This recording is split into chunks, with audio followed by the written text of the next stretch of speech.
Direction control, I think, is one of the most impressive skills outside of searching that the dogs have. Over. Up. Sit. Very nice. It never fails to amaze people that I can get her to move and sit and stop and move again just by using my hands. Learning how the dogs do that, I think, is a really fascinating and totally new subject for most people. Here. Sit.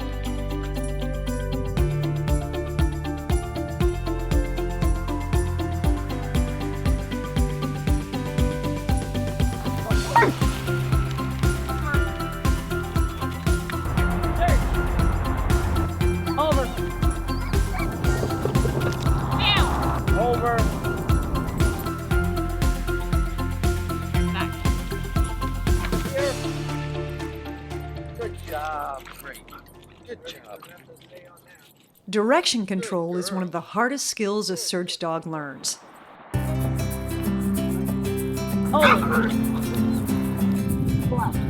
But they're the only species that can. Who's a good boy? Recent studies have proven that dogs, any dogs, are tuned to human body language. They understand pointing better than human babies. That means your dog, without any real specialized training, understands when you point to his bed Good boy. or his toy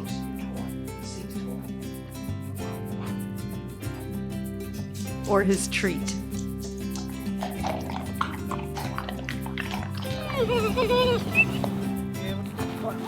FEMA Search and Rescue dog handlers like Sue Vidrazka and Margaret Stewart rely on this instinct. Direction control, which is basically our ability to get the dog to move where we need them to move without us physically moving them.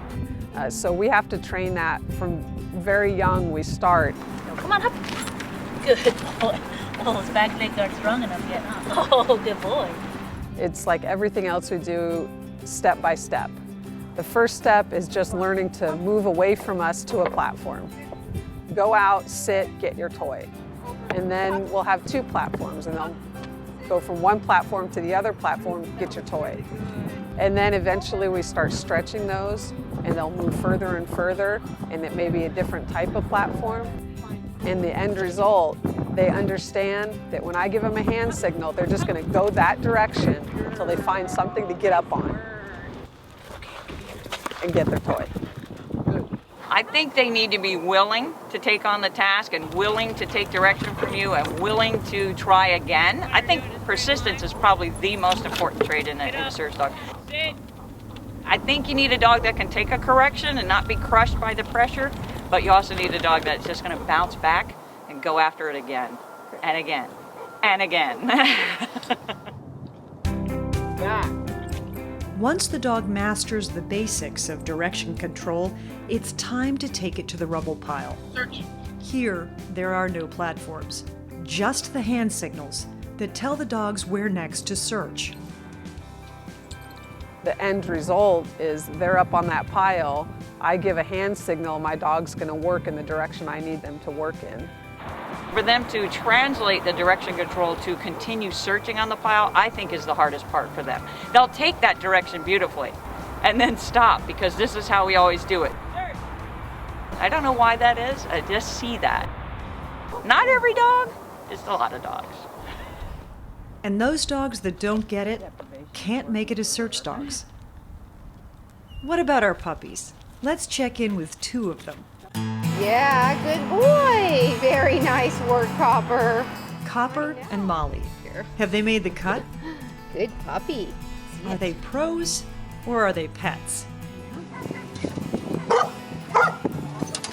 Copper still loves the rubble pile, but now he's an East Coast dog.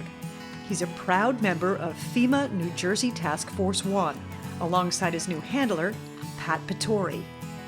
Pat says he loves to train. The more time on the rubble pile, the better.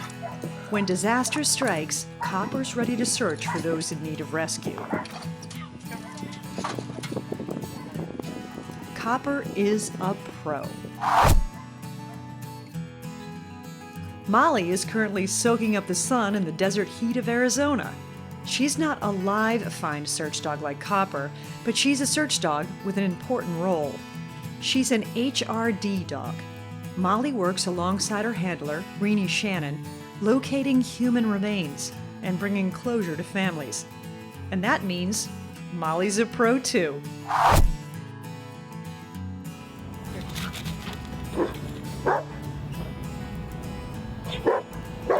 Join us next time when the puppies make the connection between barking, toys, and people who need to be found.